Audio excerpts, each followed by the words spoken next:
Alright, so here we want to solve this log equation. We have log base 4 of 2x plus 1 equals log base 4 of x minus 3 plus log base 4 of x plus 5.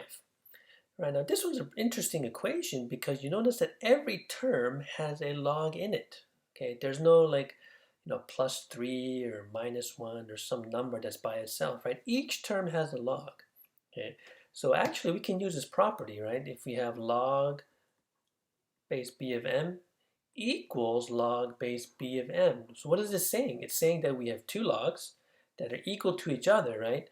Then what can we conclude, right? We can conclude that m has to equal n, right? Hopefully that makes sense, right? Because if these are equal, then the arguments must also be equal, right?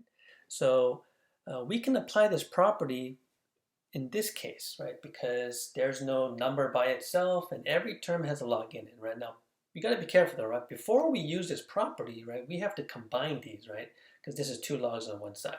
So it is a plus. So let's go ahead and use the product rule. We'll multiply this together, right? So log base 4 of the product of these guys, right? X minus 3 times x plus 5. So let me just do that work on the side here. We'll multiply them together. So we get x squared plus 2x minus 15, right? So that's what we get on the right side here. Right, we get x squared plus 2x minus 15. But now notice what we have, right? We have two logs, one on each side. Okay, so if they are equal to each other, then what can we conclude about 2x plus 1, right? We can conclude that 2x plus 1 equals x squared plus 2x minus 15 here. Okay. And now we should be able to solve this, right? This is a quadratic equation that we should be able to solve. So what should we do? Let's subtract the 2x to both sides. Let's subtract the 1 here, okay? So we get 0 equals x squared minus 16. Okay, and this one, we can factor this, right? X minus 4, x plus 4. So what does that leave us with? It leaves us with two possible solutions here, right? We get x equals positive 4 and x equals negative 4. Right, now, you got to be careful, right? We can't automatically assume that they both work. Okay, so what do we mean by that? Right, what we mean is the domain of any log function, right, must be positive, must be greater than 0. Okay, so what does that mean? What happens when you plug the negative 4 back in here, or in here, or in here? It doesn't matter, right, as long as it happens once.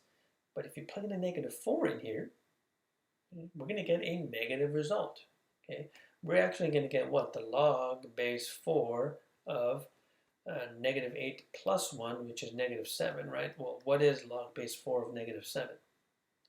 Okay. And that does not exist. Okay. So actually, we're going to get a negative result here and here. Okay. So that means that negative 4 is an extraneous solution. Okay. So we did all the math correctly. We did everything right. We got x equals negative 4 as a possible solution, but when we plug it back in, it did not work. Okay. Now 4 will work, right? When you plug the 4 in here, we get 9, we get positive 1, we get positive 9 here, right? So we don't end up with a negative argument for log. Okay, so in this example, we only have one solution. X is equal to